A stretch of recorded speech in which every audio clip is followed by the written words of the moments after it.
Pierce is infecting the NBA with the truth.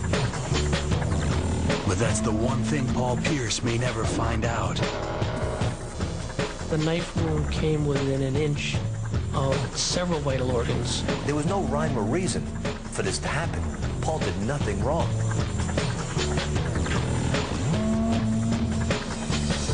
There were many, many people there that night, many of whom who have yet to come forward today.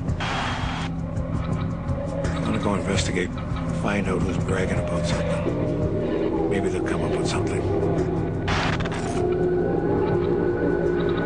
You know, when I'm out there and I got the ball, everything else goes out the window. I'm out here by myself, and this is my peace of mind.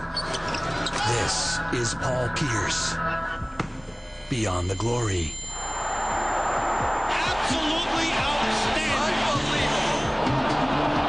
Better concluded that he's done on baseball. Do you have anything to say to your fans?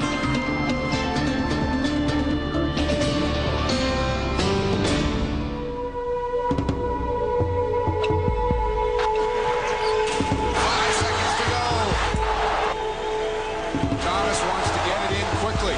Does to Lambier. Stolen by Bird and a cut to DJ.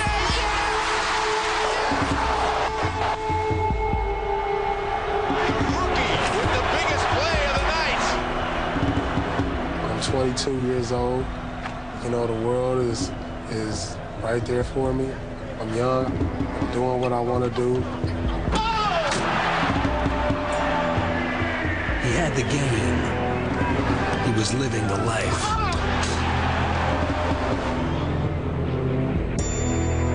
In 2000, the Celtics' young gun set his sights on the Fleet Center rafters, high above that old parquet floor. My third year. You know, I'm going to come out and show everybody, show the world what I got now.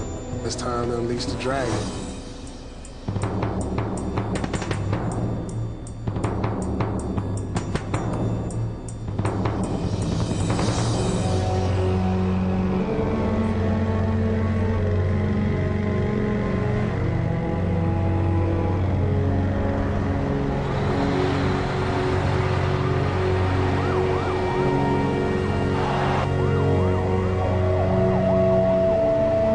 By the fall, all of Boston was desperate for the truth.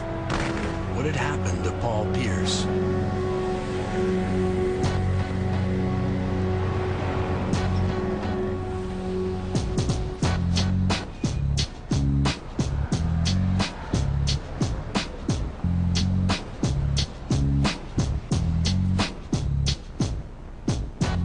We just wanted to go out and hang, enjoy a little music, you know, nice crowd or whatever. Let's get out, you know, let's just have some fun while we can before camp starts. September 24th, 2000, Tony and Derek Batty picked up Paul for a late-night party at a night spot known as the Buzz Club. That was the club that, you know, I feel like changed my life forever.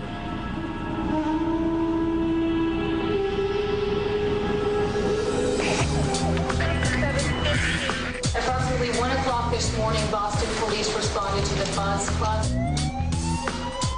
Paul Pierce had been stabbed several times during an altercation inside the nightclub. Oh, ridiculous shot by Paul Pierce. Pierce. He is out of this world. Oh! We went in the club together. I went right, he went left. Couple ladies in there, you know, I stop, I say hi, and then next thing you know, I'm in the mix with somebody. Some guy just runs up, you know, some regular club goer, and he's like, Paul was just in a fight.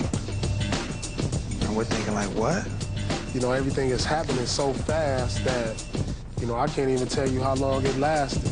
I immediately just said, Tony, we got to get him out here. I picked Paul up in my arms, just like, you know, a baby, and I carried him out of that club and put him in the car. He's talking to us like, you know, nothing's wrong, you know, he's cleaning up his face, you know. When he leaned up, from the headrest all the way down his back, my whole seat was just drenched with blood. He had been stabbed at least 8 times.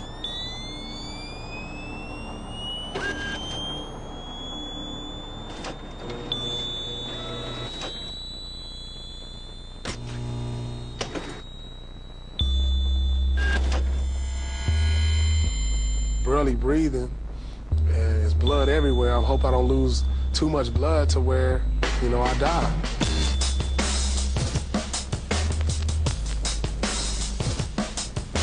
In the chaos outside the club, the Bati brothers began screaming for a hospital. We wasn't familiar with the area, and it was real hectic. It was a chaotic 3 minutes. We were racing down a one-way street.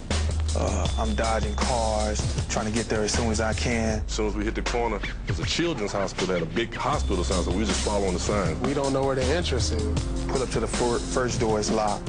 Another door is a couple steps down. So we started headed up to the emergency. Got halfway, Paul couldn't make it. I'm like, Derek, you know, I'm looking at him like, man, I can't walk no more. A security guard alerted the emergency room just a few feet away. They kind of just rushed us out all in a frantic pace, like, okay, we'll take it from here. And I remember the last thing he said on the elevator as we was going up the elevator to the surgery, he was like, you didn't get my arm, D. I said, you're gonna be like a ghost. My phone kept ringing. It was early. It was early in the morning, like 6, I don't know, 5. News of the incident, what little there was, reached the West Coast before dawn. My wife heard it first, and she was crying. She said, your mom said Paul's got stabbed. I said, no, it couldn't be. Just hit me hard, man. It hit me hard. I thought my friend was gone, you know? If not for an extraordinary set of circumstances, he almost certainly would be. He was blessed by a chain of events. Being close to the hospital. Just 20 feet from the Buzz Club entrance was a parking sign for the New England Medical Center. Luckily, the hospital was like no more than like 1 minute away, right down the street. Then there's the leather jacket. You know, those West Coast guys ain't used to this weather out here, so when he came, he didn't have no jackets. So when he went down to the thing, he bought all these leather jackets with Averex and these big patches on them. God, the jacket saved his life. He had a number of superficial wounds to his back and his abdomen, and in the absence of the leather jacket, all of those could have done much more damage than they did. Only one wound was potentially lethal. The knife was thrust 7 inches into his body, stopping just short of his heart. The incredible route that a knife took to slip right past the spleen, puncture a diaphragm, puncture a lung, miss the heart. In the abdominal cavity, it came within 1 inch of his spleen and within 1 inch of his liver. Just slid right in between them and just was looking at my heart like that. Close as you can get. We believe that he was stabbed by one black male. Some members of a local music group or rap group may have been involved in this. These individuals may be dangerous. They persist in talking about made men as being responsible. Unbelievable shot, Paul Pierce, and sometimes the truth hurts. We're really not comfortable in commenting on a motive. That particular night, it was a group of guys that I guess just really had it in for Paul for whatever reason. What did I do, you know, to deserve this?